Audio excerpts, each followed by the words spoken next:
Entonces, a la hora de repasar cuáles van a ser los parámetros sobre los cuales nosotros vamos a definir las posibilidades de alineación dentaria de los elementos dentarios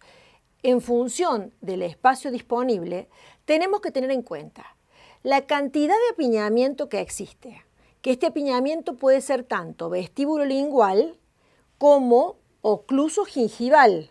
porque recordemos que estas raíces dentarias pueden disponerse en distintos lugares en función de las necesidades de nutrición que estén necesitando. O también podemos estar ubicándonos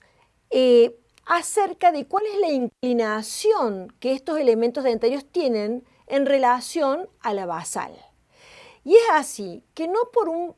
capricho de numerología, sino más bien por una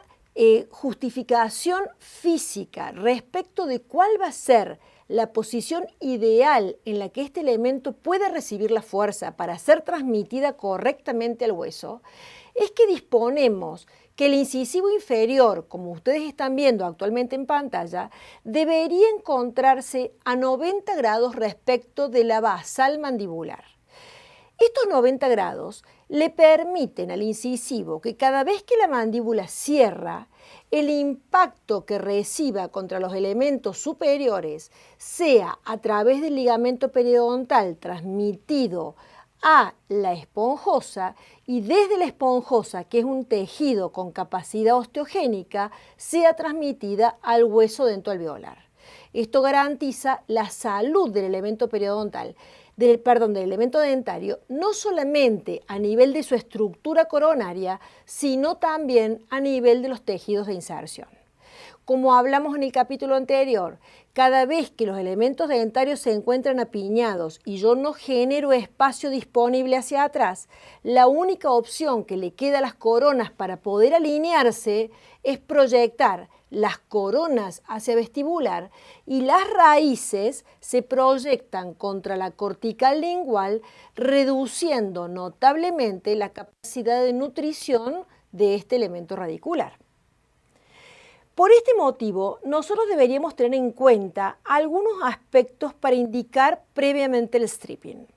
Y estos aspectos a tener en cuenta son los siguientes.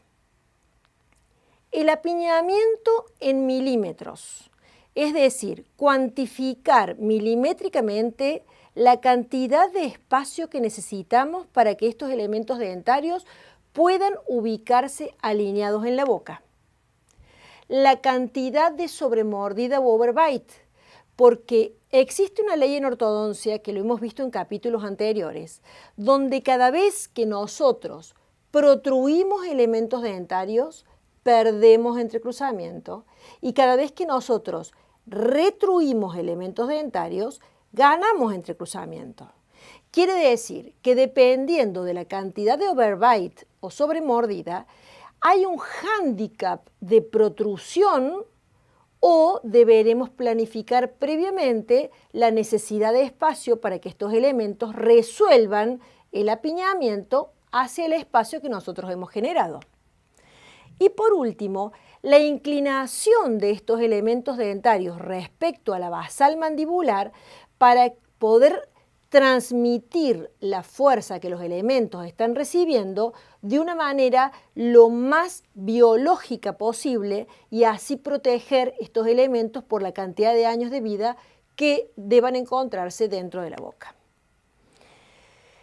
Entonces, ante la necesidad de espacio, como ustedes están viendo en pantalla, nosotros lo que tenemos que hacer es evaluar el apiñamiento,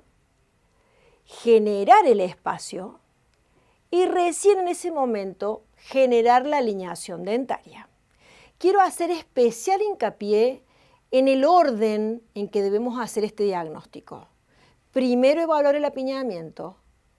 luego generar el espacio necesario y recién después provocar la alineación. Porque si nosotros valoramos el apiñamiento, intentamos la alineación y al ver que fracasamos en este proyecto, realizamos en ese momento el espacio, lo que estamos provocando es un camino de ida y de vuelta, que se va a traducir no solamente en una pérdida de tiempo y en una pérdida económica por lo poco productivo del proceso, sino sobre todo en un daño biológico que, dependiendo de las características y de la edad del paciente, podría ser irreversible.